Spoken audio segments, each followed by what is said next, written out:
Hi all வணக்கம். எல்லாரும் எப்படி இருக்கீங்க? இன்றைக்கி நம்ம கிச்சனில் ஒரு சூப்பர் டேஸ்டியான ஒரு சட்னி ரெசிபி தாங்க பார்க்க போகிறோம். இந்த சட்னி டேஸ்ட்டு வேறு லெவலாக இருக்குங்க. இட்லி, தோசை, சப்பாத்தி கூடையெல்லாம் டேஸ்ட் அல்டிமேட்டாக இருக்கும். என்னோட ஸ்டைலில் சுட்ட கத்திரிக்காய் சட்னி எப்படி செய்கிறதுன்னு பார்க்கலாம். Welcomes to Deep's delicious kitchen.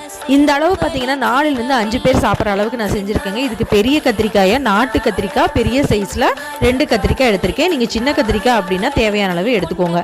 இப்போ இந்த மாதிரி ஃபுல்காக நம்ம சுடுவோம் இல்லைங்களா, அந்த கரண்டியை வச்சு சூடானதுக்கப்புறம் இந்த கத்திரிக்காயை நான் சுட்டி எடுக்க போகிறேன். கத்திரிக்காய் மேலே நான் எண்ணெயை மட்டும் நல்லா தடவி விட்டுறேங்க. தக்காளி மேலேயும் நல்லா எண்ணெய் தடவிட்டு நான் இதை சுட்டி எடுக்க போகிறேங்க.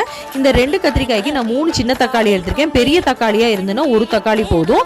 2 பச்சை மிளகா, 4 பல் பூண்டை நான் இப்போது சுட்டி எடுக்க போகிறேங்க. இந்த மாதிரி ஃபுல்கா கரண்டியில் வச்சு எல்லா சைட்லையும் நல்லா வெந்து வர மாதிரி நம்ம சுட்டி எடுக்க போகிறோம். தக்காளி சின்ன சைஸில் இருந்தது, திருப்பி விட கஷ்டமாக இருந்ததுங்க. அதனால் இப்படி மைகோதி எடுத்து நான் குத்தி எடுத்து வச்சுட்டேன். இப்போ ஈஸியாக திருப்பி வச்சிடலாம். இந்த மாதிரி கம்பி இருந்ததுன்னா நீங்கள் கத்திரிக்காயும் கூட குத்தி வச்சுட்டு நம்ம திருப்பி விடக்கு ஈஸியாக இருக்கும். இப்போ பார்த்தீங்கன்னா 2 நிமிஷத்தில் பச்சை மிளகாய் நல்லா சுட்டு வந்துருச்சு.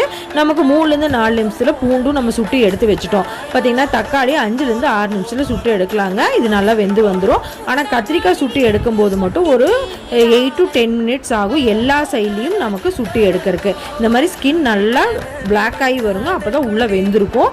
இது உள்ளே கருகி இருக்காது, உள்ளே வெந்து தான் வந்திருக்கும். இப்போ இந்த சமயத்தில் நம்ம எடுத்து நல்லா ஆற வச்சிடலாம். கம்ப்ளீட்டாக ஆறுனதுக்கப்புறம் ஸ்கின்னை மட்டும் இப்படி உரிச்சு எடுத்துருங்க. இப்போ கத்திரிக்காயில் பார்த்தீங்கன்னா ஸ்கின் எல்லாம் உரிச்சிட்டு அதோட காம்பு பகுதியை நம்ம கட் பண்ணி எடுத்து வச்சுட்டோங்க.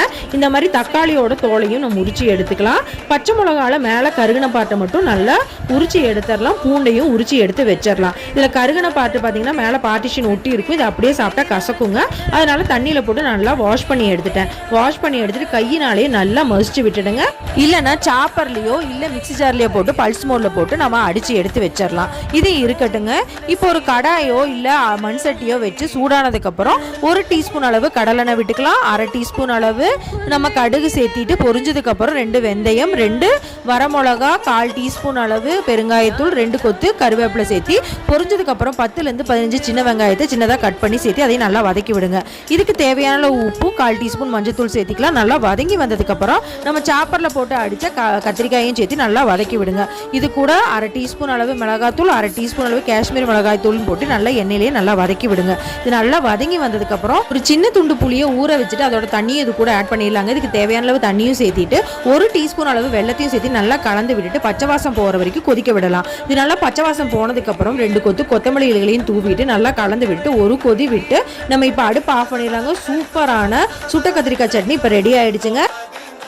இட்லி, தோசை, சப்பாத்தி, சாப்பாடு கூட டேஸ்ட் அல்டிமேட்டாக இருக்குங்க. கண்டிப்பாக ட்ரை பண்ணி பாருங்கள். பிடிச்சிருந்தா லைக் பண்ணுங்கள், ஷேர் பண்ணுங்கள், சப்ஸ்கிரைப் பண்ணுங்கள். Thanks for